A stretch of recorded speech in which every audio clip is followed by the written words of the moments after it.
This video is recorded in the dining room because we have our nephews staying and my usual video recording spot is filled up with teenage boy things. Hi and welcome to Terry Talks Movies. This time around I've got a box set of really interesting 1980s cinema from an actor who in many ways has become iconic.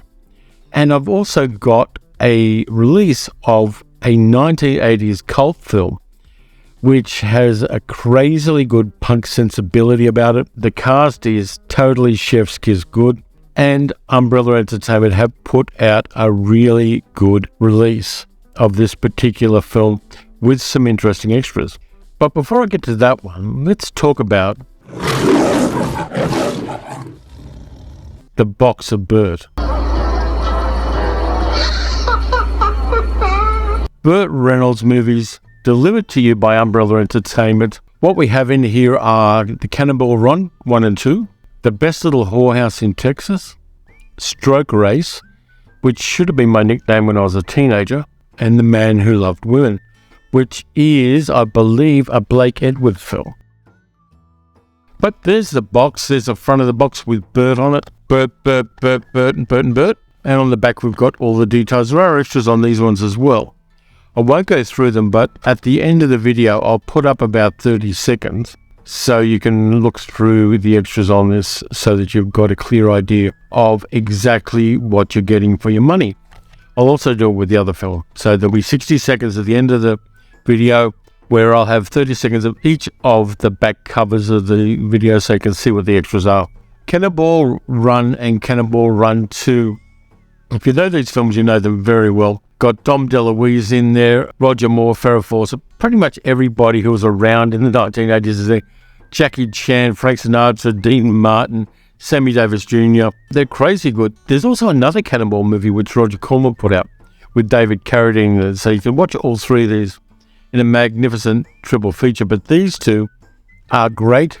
Again, there are lots and lots of extras on them. It is Region B, but then this is for the Australian market, so Region B is what it is.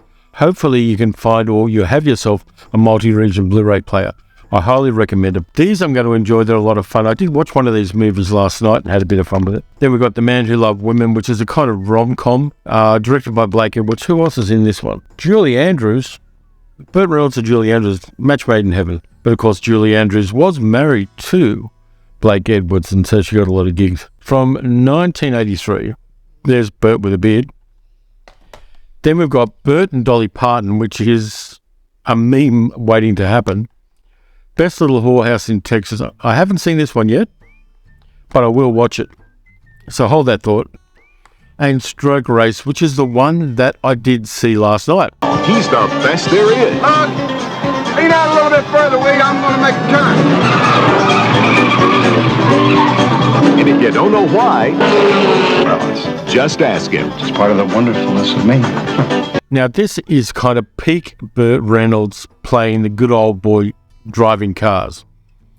Wasn't a success. It was directed by the same guy who did the Smoking the Bandit movies, Hal Needham. You got Jim Nabors in there playing his mechanic, a guy called Lugs. And a number of other interesting character actors. Ned Beatty is playing the big bad in this one. Lonnie Anderson, who became Burt Reynolds' wife, plays the love interest in this one, and her role's a little bit interesting as well. And a few other people like John Byner, good character actor, good comedian. Stroke Race is Burt Reynolds.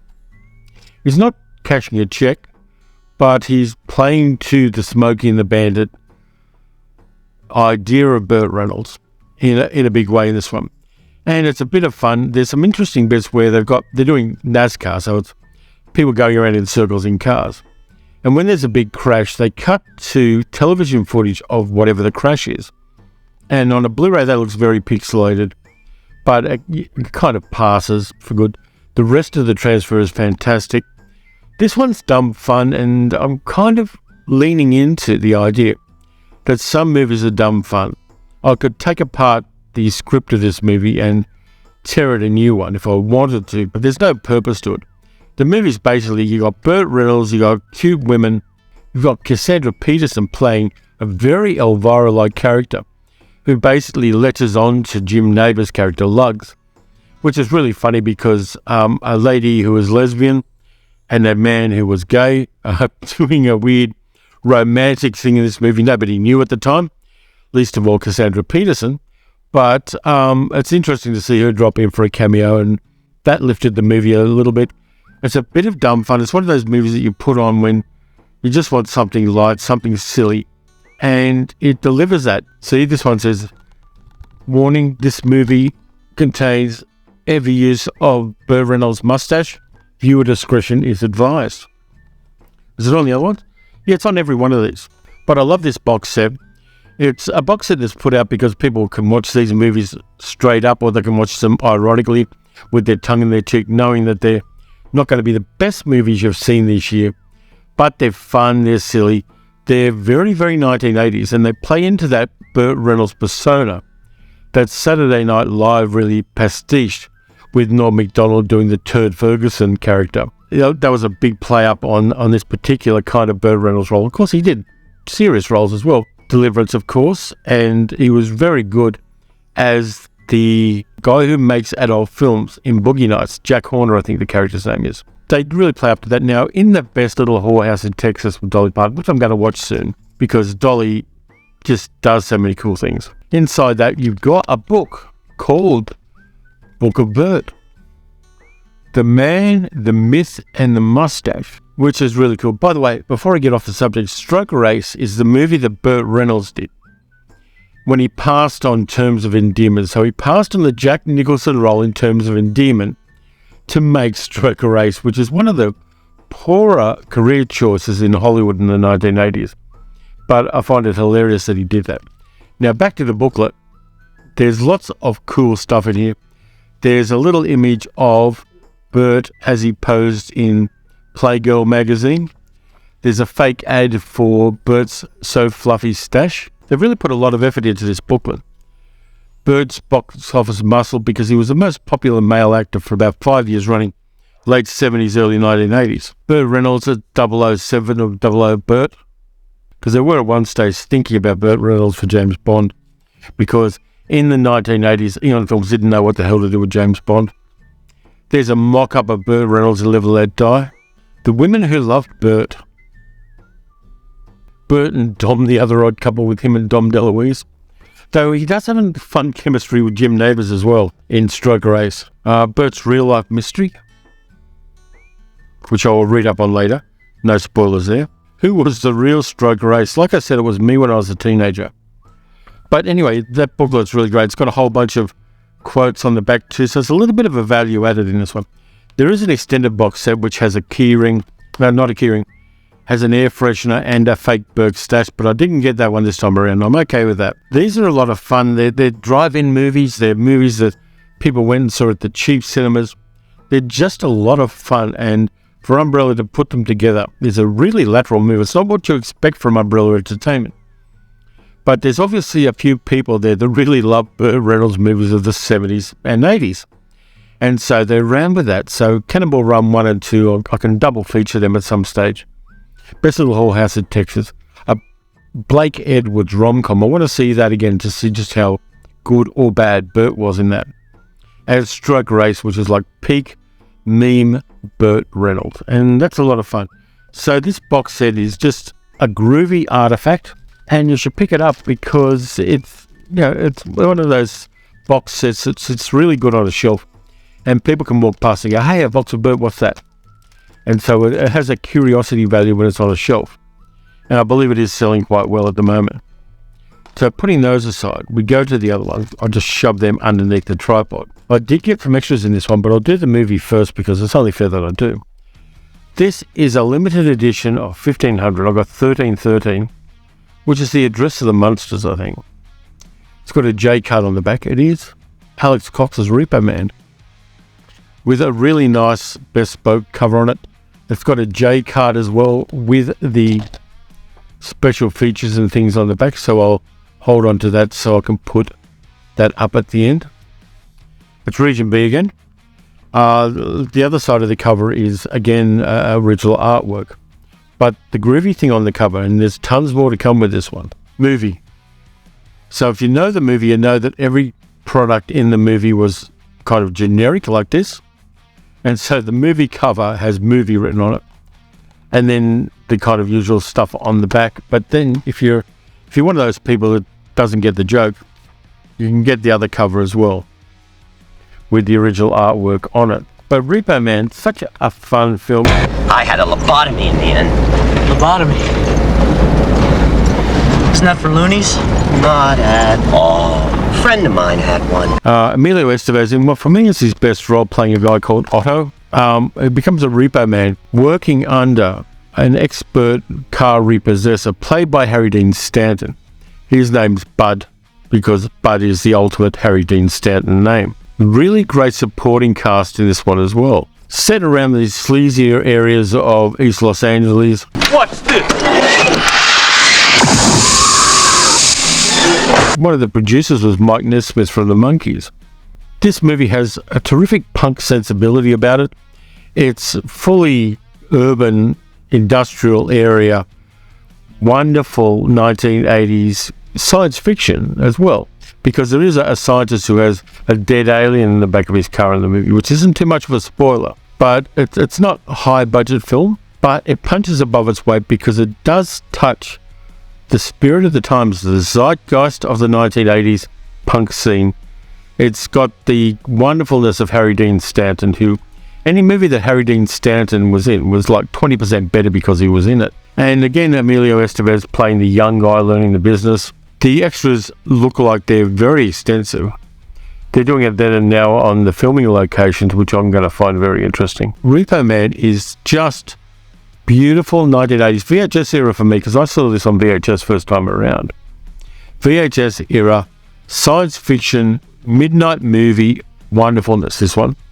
But I got the extras, and they start with glowing radioactive skeleton keyring, which you've got to love. I'm replacing my old keyring with this.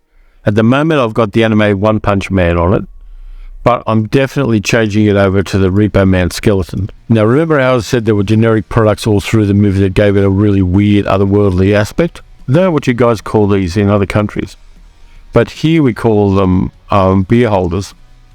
And here's one that says beer, with an umbrella's logo on that side. I'm going to be using that for beer, because I like the idea of that. It's got the same design as all of the generic food and drink in Repo Man, so I really love that. I think it's a smart move. And again, it's Umbrella doing that merchandising with their movies in just a perfect way. Then we've got extras as well. We've got extras upon extras, and these ones are, I'm just amazed at how good they are. An Alex Cox Repo Man kind of ideas book that he did, which has got cartoons in it. There's the inside of it. It's Alex Cox basically doing the drawings. And as a version of that, you can see there are punch holes there, and there are bits where the punch hole paper holders stuck through. There's bits of the script in this as well. There are all sorts of ideas and things in there. It's the attention to detail in this, and the extra bits and pieces you get from this weird little punk book. They've even got a budget of the film in there as well, typed on a typewriter by the look of it. They've got investment information for potential investors in the movie. There's a page on Harry Dean Stanton there. This is the kind of stuff that movie buffs love getting with movies, because there's such a value added to them and such a wonderful insight into the filmmaking process of not a large budget movie made by somebody who wasn't an American in America in the 1980s. But there's more. There's a very punk poster there for Repo Man, and the very Japanese punk alternative poster there. Now, I won't be sticking these up, but I love the look of them. The aesthetic of this is just... I'm going to rewatch this film soon, but I didn't get time to before recording the video, unfortunately. But also we get we get production stills. They're lobby cards, and they're beautiful. I mean, I love the era of these kind of things in movies. They're just a great collectible.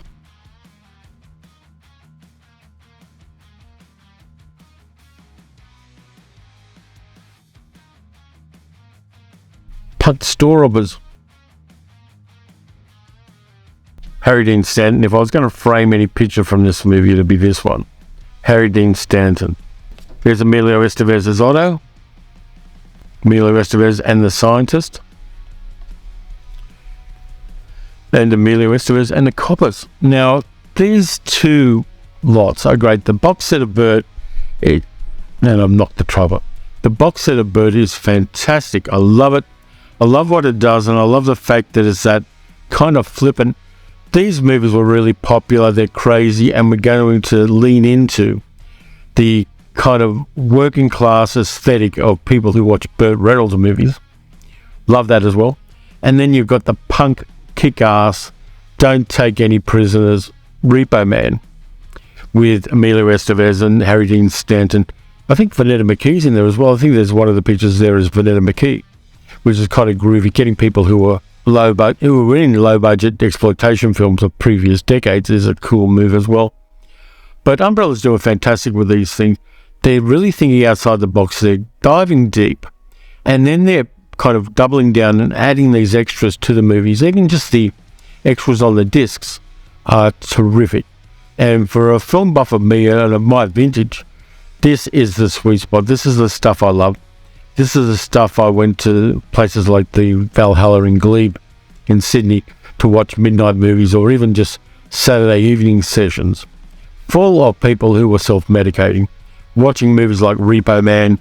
Not necessarily Burt Reynolds movies, but that was around at the time too. They were hitting the drive-ins, and I didn't have a car until well into the 21st century. But anyway, thank you to Umbrella Entertainment for delivering these ones. And I love that the value added on both of these releases enhances the experience of owning them and watching them. And I think that's the important criterion. If it improves what you're watching, if it improves the experience of having physical media, then this kind of stuff is totally worth it. So that's it for this time around. Thanks a lot for watching. If you enjoyed the video, please like, subscribe, leave a comment. You can also support the channel by donating at patreon.com/paleocinema. Next time around, I'm not sure what I've got, but I will have some other movies to watch. I've got a few ideas that are going to be a lot of fun. So anyway, in the meantime, watch some good movies, watch some bad movies, watch some Burt movies, and I'll catch you next time.